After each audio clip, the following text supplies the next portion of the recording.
ತಿಗಡಿ ಬೈಲೂನ್ ತಾಲೂಕಿನ ತಿಗಡಿ ಗ್ರಾಮದಲ್ಲಿ ಒಬ್ಬರ ಅರ್ಜುನ್ ಮೇಲಿನ ಮನೆಯವನವರ ಹೊಲದಾಗ ಒಂದು ಹಾವಿನ ಸುದ್ದಿ ಕೇಳಿ ಬಂತು. ಸ್ಥಳೀಯರು ಕೂಡ ನಮಗೂ ಕೂಡ ಕಾಲ್ ಮಾಡಿದ್ರು. ಸ್ವಲ್ಪ ಈ ತರ ಹಾವು ಬರತಾವು, ಸ್ವಲ್ಪ ಅದನ್ನ ವಿಡಿಯೋ ಮಾಡಿ ಸ್ವಲ್ಪ ಜನರಿಗೆ ಅವೇರ್ನೆಸ್ ಮೂಡಿಸ್ರಿ ಅಂತ ಹೇಳಿದ್ರು. ನಾವು ಆ ಕರೆಗೆ ಮೇರೆಗೆ ಅವರ ಹೊಲಕ್ಕ ಬಂದ ತಕ್ಷಣವೇ ಸರಿಸುಮಾರು ಒಂದು 50ರಿಂದ 60 ರೈತರು ಕೂಡಿ ಅವರ ಹೊಲದ ಹಾದಿನ ಅಂದ್ರ ಹಾಳೆ ಅಂತಾರ ನಮ್ ಕಡೆ, ಆ ಹಾಳೆನ ಅಡ್ಡಾತಿದ್ರು. ನಾವು ಅವಾಗ ಅವ್ರನ್ನ ಹೋಗಿ ಕೇಳಿದ್ವು ಯಾಕಂತ ಹೇಳಿ. ಈ ತರ ಹಾವು ಐತಿ, ಕಳೆದ 3-4 ದಿನಗಳಿಂದ ಸರಿಸುಮಾರು ಒಂದು 3-4 ಹಾವುಗಳು ಒಂದೇ ಕಡೆಯಲ್ಲಿ ಬರತಾವಂತ ಹೇಳಿದ್ರು. ಅಲ್ಲಿ ಇರುವಂತ ಎಲ್ಲರಿಗೂ ಕೂಡ ಒಂದು ಕುತೂಹಲ ಇತ್ತು, ಅದೇ ಸ್ಥಳದಾಗ ಯಾಕ ಹಾವು ಬರತಾವ ಅನ್ನುವುದ ಎಲ್ಲರಿಗೂ ಕೂಡ ಒಂದ ಕುತೂಹಲ ಮೂಡಿತ್ತು. ಕೆಲವೊಬ್ರ ಅಲ್ಲಿ ಬಂಗಾರ ಐತಿ ಅಂತಂದ್ರು, ಕೆಲವೊಬ್ರ ಅಲ್ಲಿ ಮನೆಗಳ ಐತಿ ಹಾವಿಂದ ಅಂತ ಹೇಳಿದ್ರು. ಆದ್ರೆ ಎಲ್ಲರ ಪ್ರಶ್ನೆಗೆ ಕೊನೆಯದಾಗಿ ಉತ್ತರ ಸಿಕ್ಕೇ ಬಿಡ್ತು. ಸತತವಾಗಿ ಒಂದ್ ಅರ್ಧ ಗಂಟೆಯಿಂದ 1 ಗಂಟೆ ಮಟ ರೈತರು ಕೂಡ ಆ ಹಾಳೆನ ಅಡ್ಡಿದ್ರು. ಹಾಗೋ ಹೀಗೋ ಮಾಡಿ ಕೊನೆಯದಾಗಿ ನಮ್ಮ ಅದೃಷ್ಟನೋ ಬಟ್ ಏನ ಹಾವಿನ ಅದೃಷ್ಟನೋ ಗೊತ್ತಿರ್ಲಿಲ್ಲ, ಹಾವು ಹಾವಾಡಿಗನ ಕೈಯಲ್ಲಿ ಸಿಕ್ಕೇ ಬಿಡ್ತು. ಅದನ್ನ ನೋಡಿಕಾರ ನಮಗೂ ನೋಡಾಕ್ ಮಾತ್ರ ನಾವು ಸಣ್ಣದೈತಿ ಅಂತ ಮಾಡಿದ್ವಿ, ಆದ್ರ ದೊಡ್ಡದಿತ್ತದ ಹಾವ. ಆ ಹಾವ ನೋಡಿ ಎಲ್ಲಾರು ಸರಿಸುಮಾರು 10 ಮೀಟರ್ ದೂರ ಹೋದ್ರು. ಆ ಹಾವ ಜಿಗಿದ್ದು ಕೂಡ ನಮಗ್ ಕಂಡಿತು, ಯಾಕಂದ್ರ ವೈರ್ಯ ಮೇಲೆ ಹೇಗೆ ದಾಳಿ ಮಾಡ್ಬೇಕನ್ನೋದ ಹಾವಿಗೆ ಗೊತ್ತಿತ್ತು. ಬಟ್ ಆ ಹಾವ ಹಿಡಿಯುವಂತ ಅನ್ನ ಹೆದರ್ಲಿಲ್ಲ, ಯಾಕ ಇಂತ ಹಾವ ತುಂಬಾನೇ ಹಿಡಿದಿರ್ತಾನು. ಹಾವು ಎಷ್ಟೇ ದೊಡ್ಡದಿದ್ರೇನ ಹಾವ ಹಿಡಿಯೋರ್ ಕೈಯಾಗ ಅದೊಂದು ಗೊಂಬೆ ತರಾನೇ ಇರ್ತತಿ, ಯಾಕಂದ್ರ ಅಷ್ಟು ಚಂದ ಅದನ್ನ ಆಟ ಆಡಿಸ್ತಾರು. ನಾವು ಕೂಡ ಪ್ರತ್ಯಕ್ಷವಾಗಿ ನೋಡಿದ್ವಿ.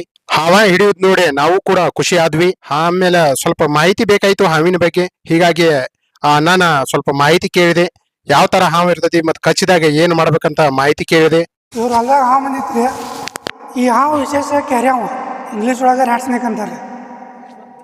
ನಾಗರಾವ್ ಕೆರೆ ಹಾವು, ಅದಕ್ಕೆ ಹೇಳ್ತೇನೆ ಈ ಹಾವು ನಿಜವಾಗ್ಲೂ ರೈತರ ಮಿತ್ರ. ಈ ಹಾವು ನಾಗರಾವು ಎಲ್ಲ ಹೌದ, ಆದ್ರೆ ಈ ಹಾವು ಇದ್ರ ಒಂದು ಲೈಫ್ ಟೈಮ್ನಾಗ 40ರಿಂದ 45 ಸಾವಿರ ಇಲಿ ತಿಂತೈತಿ. ಒಂದು ಲೈಫ್ ಟೈಮ್ ಅಂದ್ರೆ ಒಂದು ಹಾವು 45ರಿಂದ 50 ಸಾವಿರ ತಿಂತದಂದ್ರೆ ಭೂಮಿಯಾಗಿರು ಎಷ್ಟು ಹಾವು ನಾವು ಹೇಳಿ. ಅದರಿಂದ ರೈತರಿಗೇನು ನುಕ್ಸಾನ ಇಲ್ಲ. ಆದರೆ ಹಾವುಗಳು ಯಾವ ಪಡಿಬೇಡಿ. ಮತ್ತು ನಿಮ್ಮ ಮನೆಗೆ ಹಾವುಗಳು ಬರ್ತಾವಂದ್ರೆ ಅವು ಇಲಿ ವಾಸನೆ ಕಂಡು ಹಿಡ್ದು ಬರ್ತಾವೆ. ಈಗ ನೋಡ್ರಿ ನೆಲಗಿ ಹೊರ ತೆಗೆದೈತಿ, ಹೌದಾ? ಈ ಒಂದು ನೆಲಗಿ ತೆಗೆಯೋದು ಅದ್ರ ವಾಸನೆ ಕಂಡು ಹಿಡಿದೈತಿ. ಇಲಿ ಕೊಪ್ಪೆ ಇಂಥವು ಕುರಿದಲ್ಲ. ಮತ್ತೇನಾರು ಸಂಶಯ ಇದ್ರೆ ಕೇಳ್ರಿ. ಇಲ್ಲೇ ಬರೋದವ, ಇಲ್ಲೇ ಇಲ್ಲಿ ಸಾಕಟ್ಟದವು. ಮತ್ತು ಅದ್ರಾಗ ಈಗ ಬಿಸಿಲಿನ ಸೀಸನ್, ಹಳ್ಳಿ ಕುರಿದು ಮೀಟಿಂಗ್ ಸೀಸನ್ ಅಂದ್ರೆ ಏನು ಹೇಳ್ತಾರೆ? ಹಾಂ,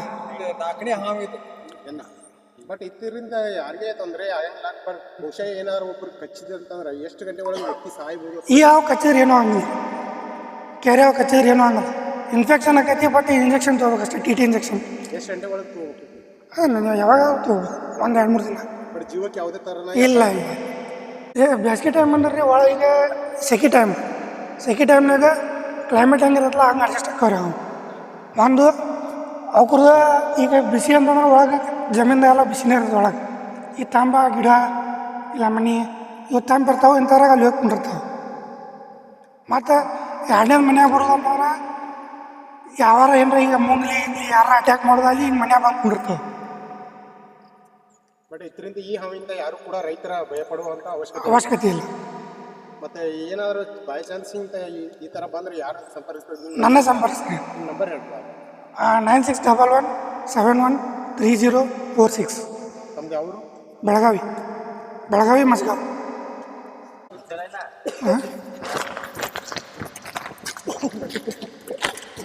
ಮತ್ತೆ ಎಲ್ಲೇ ಹಾವು ಬಂತು ಹೊಡಿಬೇಡ್ರಿ, ನಮಗೆ ಕರೆ ಮಾಡಿರಿ. ನೀವು ಏನು ಮಾಡ್ತಾರೆ ಹೋದ? ನಾವು ನೋಡ ಜಾಂಬೋಟಿ ರೋಡ್ ಅಲ್ಲೇ ಬಿಡ್ತೀವಿ. ಎಸ್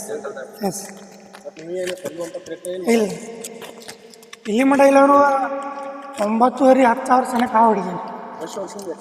2008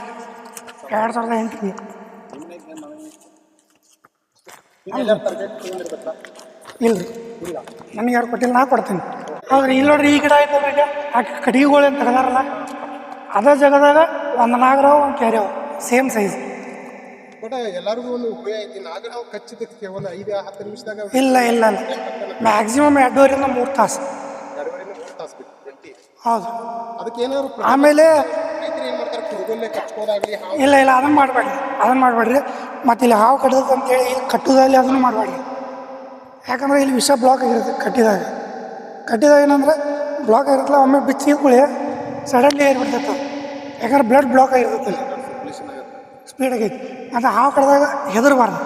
ಹೆದರಿದ್ರೆ ಬ್ಲಡ್ ಸರ್ಕ್ಯುಲೇಷನ್ ಸ್ಪೀಡ್ ಆಕೈತಿ ಮತ್ತು ನಿಮಗೆ ವಿಷ ಲಘು ಏರೋ ಚಾನ್ಸಸ್ ಇರ್ತೈತಿ.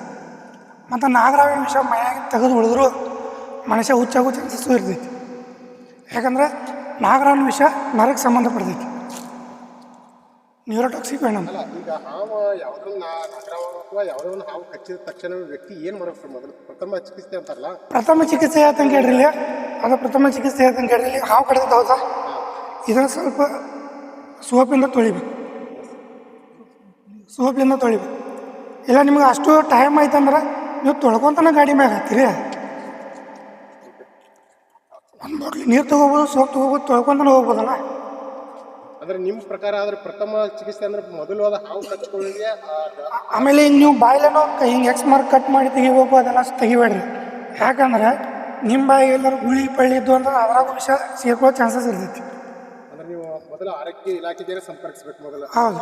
ಹಾವು ಕಚ್ಚಿಕೊಳ್ಳ. ಮತ್ತು ಅದಕ್ಕಿಂತ ನಿಮ್ಗೆ ಇನ್ನೊಂದು ಹೇಳ್ತೀನಿ, ನಿಮ್ಗೆ ಯಾವುದೇ ಹಾವು ಕಡಿಲಿ ಮೊದಲು ಅದರ ಫೋಟೋ ನಮಗೆ ಬಿಡ್ರಿ. ಯಾಕಂದ್ರೆ ಈಗ ಕೆಲವೊಂದಿಷ್ಟು ದವಾಖಾನೆ ಏನು ಮಾಡ್ತಾರೋ ಅದು ವಿಷ ಇರೋದು ಹಾವು ಕಚ್ಚಿದ್ರೆ ನಿಮ್ಗೆ ರೊಕ್ಕ ವಸೂಲಿ ಮಾಡೋ ಚಾನ್ಸಸ್ ಇರ್ತೈತಿ. ನಿಮ್ಗೆ 10 ರೂಪಾಯಿದಾಗ ಮುಗಿ ಕೆಲಸನ 50,000 ರೂಪಾಯಿ ಜಗತ್ತಾರೆ. ನಮಗೆ ಸ್ವಲ್ಪ ಕಾಂಟ್ಯಾಕ್ಟ್ ಮಾಡಿರಿ, ಆಮೇಲೆ ನೀವು ಹೋಗ್ಬೇಕು ಬೇಡ ನಾವು ಹೇಳ್ತೀವಿ. ನಮಗೆ 24 ತಾಸು ಅಂತ ಫೋನ್ ಸ್ವಿಚ್ ಆಫ್ ಆಗಂಗಿಲ್ಲ ನಮಗೆ. ಅದು ಏಕ ಅಲ್ಲೇ ಎತ್ತು ಹೋಗಲಿಲ್ಲ. ಹೋಗದಾಗ ಕರಿಸಿದ್ರು ನಾವು ಕರಿಸ್ಕ್ಯಾರ್ರಿ ಅವ್ ಬಂದ ಹಿಡ್ಕೊಂಡ್ ಹೋಗಿಬಿಟ್ರ. ಅಲ್ಲ ನೀವು ಫೋನ್ ಮಾಡ್ರಿ ಅವ್ರಿಗೆ, ಹೊಲ್ದಾಗ ಫೋನ್ ಬರಾನ 8 ಗಂಟೆ ಒಳಗೆ ಇಲ್ಲಿ ಬಂದ್ರಿ ನಿಮ್ಗೆ? ಅರ್ಧ ತಾಸಿನ ಒಳಗ್ ಬರ್ತಾರ್ರಿ ಇಲ್ರಿ ಅವ್ರು. ಹಾ ಹಾ ಅರ್ಧ ತಾಸಿನ ಒಳಗ್ ಬರ್ತಾರ. ಮತ್ತ ಅವ್ರ ರೆಸ್ಪಾನ್ಸ್ ಹೆಂಗೈತ್ರಿ? ಅವ ಹಿಡಿತಾರಂತ ಪಕ್ಕ ನಿಮ್ಗೆ ಅನ್ಸ್ತತ್ಲಾ? ಅನ್ಸಿತ್ರಲ್ಲ. ಮತ್ ಹಿಡ್ತಾರ ಅನ್ನೋಕಾಗೆ ಈಗ 3ನೇ ಸಲ ರೀ ಈಗ ಕೆಲವೊಬ್ಬರ ಅಂದ್ರ ಬರೀ ನಾವ್ ಹಾವ ಹಿಡಿತೀವಿ ಅಂತ ಹೇಳಿ ಬಂದ್ ಹೋಗಿದ್ ಚಾರ್ಜ್ ಹಿಡ್ಕೊಂಡ್ ಬಿಡ್ತಾರ ಅವ್ರು. ಹಿಡ್ಕೊಂಡನ ತಕೊಂಡನ ಹೋಗಿದಾರ ಅವ್ರು. ಸರಿ ಸುಮಾರು ನಿಮ್ ಹೊಲದಾಗ ಎಷ್ಟ್ ಹಾವ ಹಿಡಿದ್ರಿ ಈಗ ಅವ್ರು? ಈಗ 3 ಹಾವ ಹಿಡಿದ್ರು. ಬಟ್ ಇಟ್ಟೆಲ್ಲ ಹಾವ್ ಬರಾಕ್ ಒಂದ್ ಏನಾರ ಕಾರಣ ಹೇಳಿರ್ಬೇಕಲ್ರ ಅವ್ರು? ಸಲುವಾಗಿ ಬರ್ತಾವ ಇಲಿ ಅಂತ. ಹೊಲದಾಗ ಜಾಸ್ತಿ ಇಲಿಗಳು ಇದ್ರೆ ಆತರ ಹಾವು ಬರ್ತಾವ ಅಂತ ಹೇಳಿದಾರ್ರಿ. ಇಲ್ಲಿ ಇತ್ತಂದ್ರ ಬಂದೇ ಬರ್ತೈತಿ. ಬಟ್ ಅವ್ರು ನಿಮಗ್ ಏನ್ ಎಚ್ಚರಿಕೆ ಕೊಟ್ಟಾರ್ರಿ? ಏನ್ ಎಚ್ಚರಿಕೆ ಅವ್ರು ನೋಡ್ರಿ, ಅವ್ರು ರಾತ್ರಿ ಅಡ್ಡಾಡೋರ್ ಭೂಮ್ಯಾಗ. ಹಾ ಅದ್ರ ಸಲುವಾಗಿ ಕರಿಸಿ ಅಂದ್ರೆ ಯಾವ್ದೇ ಇಂತ ತರ ಹಾವು ಬಂದ್ರೆ ಏನ್ ಸ್ವಲ್ಪ ಗಾಬರಿ ಪಡ್ಬೇಡ್ರಿ, ಅವ್ನು ಬಡಿಬೇಡ ಅಂತ ಹೇಳಿರಲ್ಲ. ಹೋಗ್ಬೇಡ್ರಿ.